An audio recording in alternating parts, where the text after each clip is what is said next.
Welcome to another episode of Preparing for the Unexpected. I'm your host, Alex Fullick, and as always, we like to talk about things related to resilience, business continuity, emergency management, crisis management, anything that helps you, your organization, or your community prepare for, respond to, and overcome adverse situations. If you'd like to be a guest on the show, please feel free. You can find me on LinkedIn. I am the only Alex Fullick there. I'm really easy to find, and I do respond to everything I get. Today, as you all know, I love to read, and in the most recent edition of the DRI Canada True North Resilience magazine, there's an article by today's guest on situational awareness. And since I really pay attention to a lot of the self-awareness and situational awareness topics, I knew I had to get the author of that article here today. So I'd like to welcome to the show, Michael White. Michael, welcome to the show. Alex, thank you so much for having me here today. It's a great opportunity. I look forward to our discussion. Well, I'm looking forward to it too, because this is a topic I really enjoy myself. And now I know we've chatted before the show, and I know your bio is in the magazine as well, and gone back and forth on LinkedIn. But could you take a minute or two and tell us a little bit about yourself, what you do, and how you got into what you do? Absolutely. The short story about how I got into what I do is I sort of stumbled into it. How's that for a real brief? The career path started out, in all honesty, looking to get into public policing.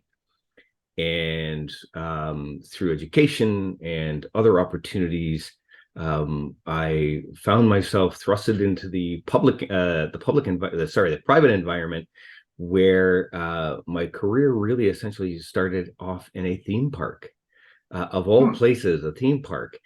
And I was in the safety and loss prevention department of this theme park, and through opportunity and hard work and all that stuff, I got heavily involved in the crowd management sector, or crowd management aspect of doing different events and managing the movement of people.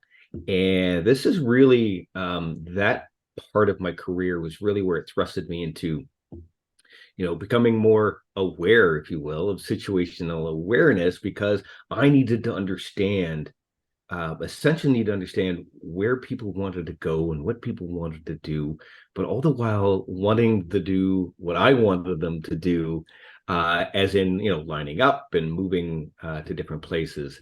So that's where it really got this topic started in my career. But my career has gone through different points where, I'm by trade, if you will, a forensic security and risk management consultant. And it sounds so, I always say it sounds so fancy.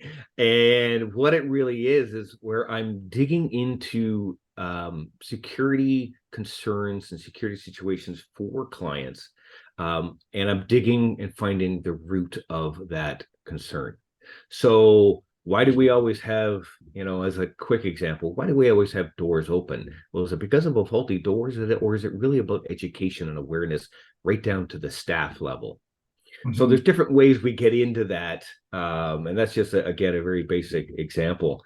But my career has led me into critical infrastructure, large property management firms, healthcare, education, the energy sector, large net worth individuals, and understanding how they want to use their environments and how they want to interact with their environments, and putting a security lens to that, and a risk management lens to that, and helping them either find their balance with security and what they want to do, or raising their security posture to mitigate risk. Well, welcome to the show, and congratulations on the article. Oh, thank you. Yeah, it was a great opportunity, and I applaud all the business continuity professionals out there, because as we spoke just briefly off camera, we talked about the pandemic, and we talked about those things of that nature, and during that time frame, business continuity professionals were extremely busy. Yeah, just a tad. So the article title is Situational Awareness is not just for business continuity professionals. So my question for you right off the bat, for everyone watching and listening, what is situational awareness? Wow, that's a it can be a very deep question because we can really, but I always like to just say it is truly a mindset. Situational awareness is really about where your head's at, right? So it's really about understanding where you are, understanding what's around you, understanding what's happening, who's there, what are the things available to you, what are the spaces available to you, what are the ins and outs, right? And that feeds into, again, your understanding of your immediate space, wherever you might be. Could be at home, could be at work, could be out shopping, could be at the movies, but understanding where you are and then taking all that information and then understanding, or putting together a decision kind of a decision matrix. What am I going to do next if?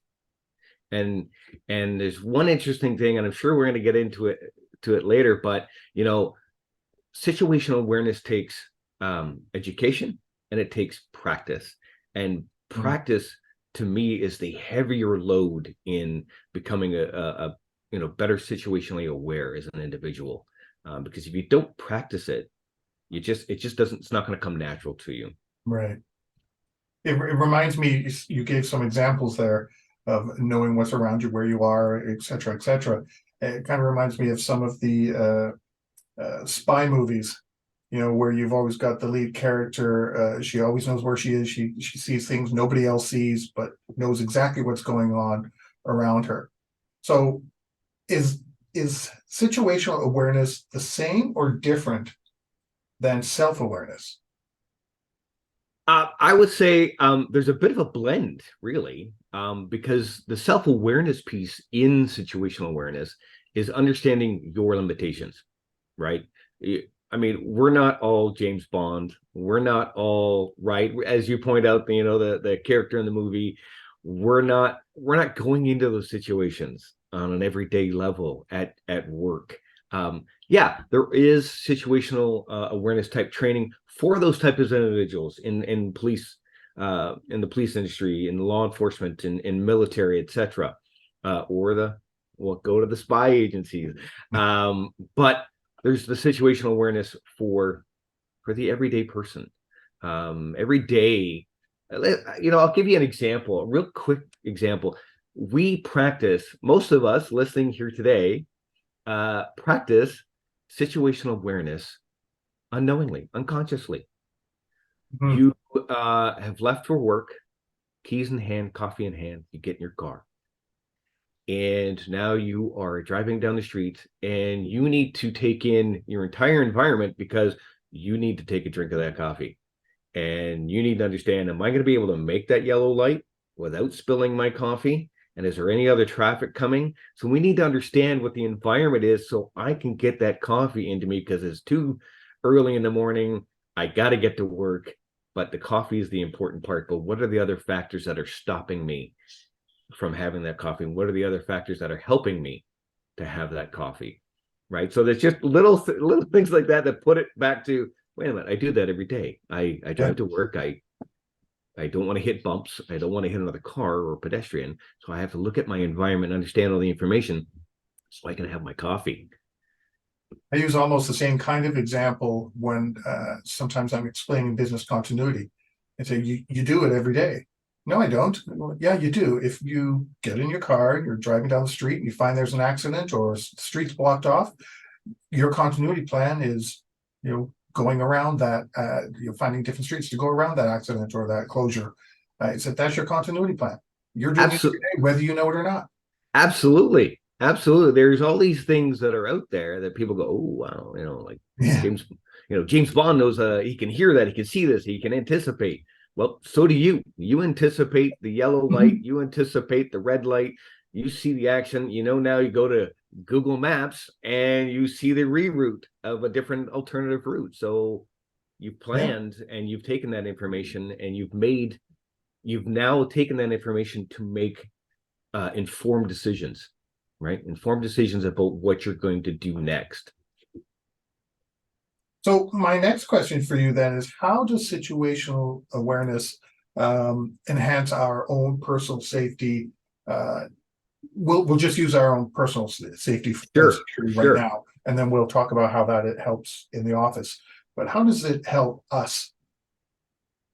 Well, it's funny because it's sort of both business and personal are very similar. But on a personal level, it does enhance your safety because it enhances your decision making. It enhances your ability to take in information. The more and more you, again, we'll go back to the more and more you practice it, the more you get in tune. And this goes back to your point about self-awareness. Understanding how you take in information, understanding your perception of information, because a lot of times we go into environments and we already have our own biases. We already have our own perceptions, right? There's a phrase out there is perception is reality. What your perception is your reality. And one of the things about situational awareness is sometimes, in most cases, actually, you have to set aside your personal biases, set aside your personal perceptions of an environment to best understand and best take in the information that is there. So then you can then make an informed decision based on information and what you're seeing, what you're taking in, and understanding of what is transpiring. And once you start practicing this and once you start doing this as an individual, you can actually start, believe it or not, you can actually start predicting behavior. You can actually start predicting, okay, if this happens, this is what I do. This happens, this is what I do. And so when it does happen, when something does happen, part of this is the unfortunate part of the situational awareness and why I think individuals need to be situationally aware and why there are training courses out there and all this stuff is unfortunately bad things still happen, plain and simple. Whether it's a natural event, forest fires, floods, all that stuff, providing they're not caused by human intervention. But then there's also the dangerous stuff of, there's active attacker situations, there's robberies that occur, there's assaults that occur, there's all these things that are, human created and caused that people need to be aware of their surroundings so that they can get out. They can be aware of that and understand what they need to do next. So for me, one of the primary things that situational awareness does for people is that it enhances their safety. And being able to again practice that, practice what you see, practice and don't put your own personal filters on it. It will help you in your decision making because now you have a different way of looking at things. You have a different way of taking information. So that decision making process becomes heightened, sharpened, and then that helps with that whole, okay, so this is what I'm going to do next. This is what I'm going to do. This is where I'm going to go. And the other benefit of this is the communication element. You've practiced, you've honed your decision making skills. Now you get to communicate that information because Alex and I are out somewhere together.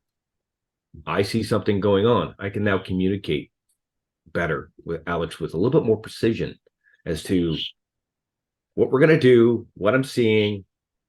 It's time to leave. We're going to, let's pay our bill. Time to leave. Right. I don't think we want to be here for what I think is going to happen next. Yeah. Because why do we want to be right? We don't want to be harmed. We don't want to get in harm's way. So if it means our safe removal, we safely remove ourselves. I've got a couple of questions for you. One, you mentioned the biases Yes. and set them aside. What was if we've got biases when we are looking around, our situation, how do you turn those biases off or even identify that you even have a bias? to be Yeah. able to understand the situation and your surrounding? Yeah, good question, and a very challenging thing to do for many, many people. Mm, It's so let's give you an example. And unfortunately, these examples are also based on true situations. It's Friday night, going to the movies. What could happen? We're going to go to the movies. We're going to get a large popcorn. We're gonna sit in those motion seats, and we're gonna as we're going along watching the movie, popcorn's gonna be flying everywhere. But unfortunately, we've had real life experiences and situations happen where after active attacker situations have happened in movie theaters. uh, People have come in and injured those in the theater. Do I think if you are situationally aware, that's going to completely 100% negate any harm to you? No, that's not what I'm saying at all. But I think there is advantages to being aware of people coming in and going. um, it's odd that it's 40 degrees outside, 40 degrees Celsius, and 100 and something for our Fahrenheit viewers, and somebody's wearing a winter coat and long pants and a hat. And so I not to um you know put somebody in a pigeonhole, but I'm going to be a little bit more curious as to why it's 40 degrees outside, and why. yeah.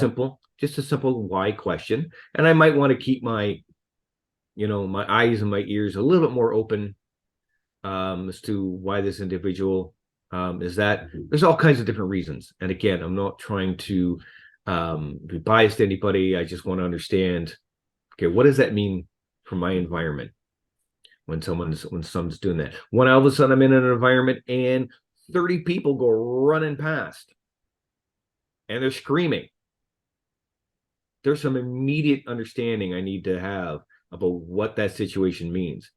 It could just mean they just saw their favorite celebrity at the other end of that hallway and they're all just running towards them, right? Maybe I just walked into a Comic-Con situation and I didn't realize it. But I also might have just walked into some other dangerous situation, and those people know about it, and I have not yet learned about it. So I need to understand, perhaps even at a quicker pace, what is happening. And again, I go back to getting the education in situational awareness and the practice, practice, practice, practice. There's a phrase out there in the situational awareness world. It's um, you know the body won't go where the mind hasn't been. And what that really means is, again, going back to you practicing, right? Okay, here I am at this restaurant. If the fire alarm was to go off, how am I getting out? So when you sit down, you sort of look around and go, okay, there's my exit there. There's my exit there. If I had to, I could go around the back of the bar into the back room and out a back exit. No word of a lie. I actually do that. A lot of people do that, and I do that. yeah, a lot of people do that, and they don't realize, or they don't appreciate they are being situationally aware because they need to understand their surroundings. I had a mentor many years ago who told me, and I won't say his name just because this is a. Anyways, he was, who am I going to run over on my way out? Because I need to get to that exit. So am I running over? Well, no, there's three large men over there that are really big and burly and whatever. And there's a table of, maybe it's a baseball team of sorts sitting there. Okay, I might have a chance going through that table on my way out. But it's being understanding, where am I going? How do I exit? Yeah. I do that exact same thing, and I cannot sit in a restaurant with my back to the rest of the restaurant. I have to be able to see what's going on. Otherwise, I feel anxious and nervous because I can't figure out my situation. Where am I? What's going Yeah. on? I can't figure that out if my back is to everything. I know I know some friends have gone, you're there's something wrong with you. It's like, no, I know what's going on. I need to know what's happening. And that's just the way I am. I've always been that way. And absolutely. And Alex, It- and it's those situations, but all of a sudden the fire alarm, we'll just use the fire alarm as an example. Hopefully nothing worse than that happens. Not to say that that's not a bad situation as it is, but your friends sitting there at the table are going to go, they're going to look to you and go, okay, how are we getting out? Why? Because Alex has already put his mind where he sees he's going to be going, right? The body's not going to go where the mind hasn't been. So if yeah, you've practiced it in your head that I'm going to get up, we're going to that table, we're hanging a right, we're going down the hallway, the fire exit is right there. When it comes time, you already see that door in your eyes, in your mind's eye, right? You already see the door. There's no practice that needs to be done anymore because you've already practiced it over and over and over and over and over in your head. You're getting to that door. yeah. And that goes along with situational awareness, right? We understand the environment we're in. We can then make better decisions. We know what decisions we have to make. And one of the neat things about that decision making process is doing different scenarios, right? Different decision making.